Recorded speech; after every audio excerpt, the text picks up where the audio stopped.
ঐতিহাসিক রায় রাজ্যের সরকারি কর্মচারীদের জন্য কলকাতা হাইকোর্ট জানিয়ে দিল ঐতিহাসিক রায়। কোনো সরকারি কর্মচারী যদি তাদের 60 বছর বয়সের একদিন মাত্র বাকি থাকে এবং সেই অবস্থা যদি মৃত্যু হয়ে যায় তাহলে তার পরিবারের একজন অ্যাপয়েন্টমেন্ট পেয়ে যাবে। গুরুত্বপূর্ণ আপডেট, গুরুত্বপূর্ণ ইনফরমেশন রয়েছে আজকের ভিডিওতে, কেউ কোথাও যাবেন না, আমার সঙ্গে থাকুন। কলকাতা হাইকোর্ট কি জানালো রাজ্যের সরকারি কর্মচারীদের জন্য? 60 বছর হওয়া পর্যন্ত একদিন বাকি থাকতে তার মৃত্যু হলে পরিবারের একজন অ্যাপয়েন্টমেন্ট, কোন ঘটনার পরিপ্রেক্ষিতে এই রায় দিল, ঐতিহাসিক রায় দিল, সেই ঘটনাটা অবশ্যই আপনাদের এই ভিডিওতে আমি জানাবো এবং বিস্তারিত আপডেট কিন্তু তুলে ধরবো যে কলকাতা হাইকোর্টের ঐতিহাসিক রায় রাজ্যের সরকারি কর্মচারীদের জন্য। বিস্তারিত আপডেটে যাওয়ার আগে প্রত্যেকবারের মতো ছোট্ট একটা রিকোয়েস্ট, চ্যানেলে প্রথম হয়ে থাকলে অবশ্যই চ্যানেলটি সাবস্ক্রাইব করে পাশের ঘন্টাটি বাজিয়ে রাখবেন। চলুন বিস্তারিত আপডেট দেখে নেওয়া যাক। কলকাতা হাইকোর্টের ঐতিহাসিক রায় রাজ্যের সরকারি কর্মচারীদের জন্য তার পরিবারের অ্যাপয়েন্টমেন্ট নিয়ে এবং সরকারি চাকরির ক্ষেত্রে 60 দিন আগে যদি মৃত্যু হয়ে যায় তা নিয়ে কি রায় দিল কলকাতা হাইকোর্ট, চলুন দেখে নেই। দেখুন, বলা হচ্ছে যে 60 বছর হওয়ার একদিন আগে যদি মৃত্যু হয় পরিবারের সদস্যরা পাবেন অ্যাপয়েন্টমেন্ট। ঐতিহাসিক রায় কলকাতা হাইকোর্টের। কোন সরকারি কর্মচারী 60 বছর পূর্ণ হওয়ার একদিন আগে মৃত্যু হলে তার পরিবার সদস্যরা কম্পেনশনেট অ্যাপয়েন্টমেন্ট কিন্তু পেয়ে যাবে। একটি মামলার রায়ে এই ঐতিহাসিক রায় দিল কলকাতা হাইকোর্ট। বাবা ছিলেন হাই স্কুলের কর্মী, কর্মরত অবস্থায় তার মৃত্যুর কারণে কম্পেনসেশন অ্যাপয়েন্টমেন্টের আবেদন জানিয়েছিলেন ছেলে মনিকুল হোসেন। তো কিন্তু সেই আবেদন খারিজ করে দেয় স্কুল সার্ভিস কমিশন। কমিশন যুক্তি দেয় যে ওই স্কুল কর্মী জন্ম তারিখ 2রা জানুয়ারি 1961, তিনি 2021 সালের 1লা জানুয়ারি মারা যান, ফলে তার বয়স 60 বছর পূর্ণ হয়েছিল, যে কারণে পরিবারের কেউ কিন্তু অ্যাপয়েন্টমেন্ট পাওয়ার যোগ্য নন। স্কুল সার্ভিস কমিশনের এই রায়কে চ্যালেঞ্জ করে কলকাতা হাইকোর্টের দ্বারস্থ হয়েছিলেন মনিকুল।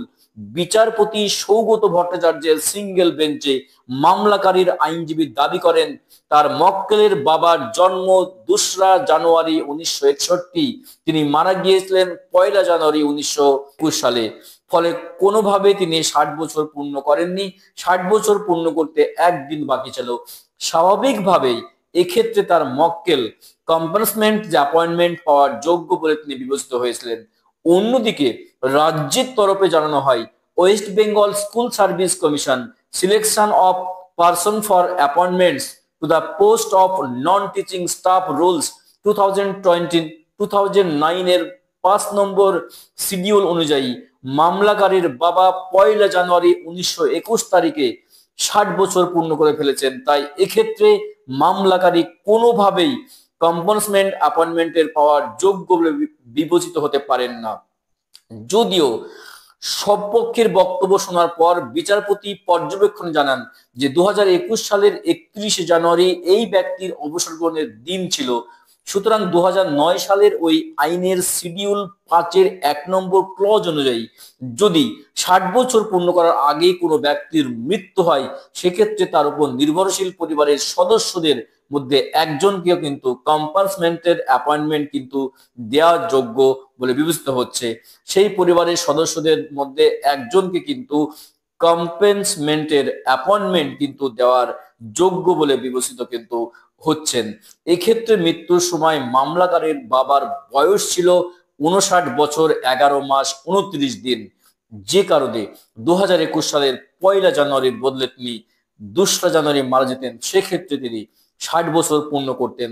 এরপরেই বিচারপতি ভট্টাচার্য স্কুল সার্ভিস কমিশনের যুক্তিকে খারিজ করে দিয়ে ঐতিহাসিক রায় দিলেন যে ওই ব্যক্তির পরিবার কিন্তু অ্যাপয়েন্টমেন্ট পাওয়ার যোগ্য, অর্থাৎ কম্পেনসেশনেট যে অ্যাপয়েন্টমেন্ট সেটা কিন্তু পাওয়ার যোগ্য বলে তিনি বিবেচিত হন। ঐতিহাসিক রায় কলকাতা হাইকোর্টের।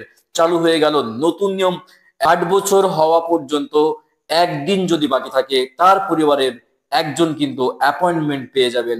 ঐতিহাসিক রায় কলকাতা হাইকোর্টের। গুরুত্বপূর্ণ আপডেট ছিল আজকের ভিডিওতে। ভিডিও ভালো লাগলে অবশ্যই চ্যানেলটি সাবস্ক্রাইব করে যাবেন পরবর্তী ভিডিও পাওয়ার জন্য। দেখা হচ্ছে নেক্সট ভিডিওতে। ভালো থাকবেন, সুস্থ থাকবেন। অসংখ্য অসংখ্য ধন্যবাদ।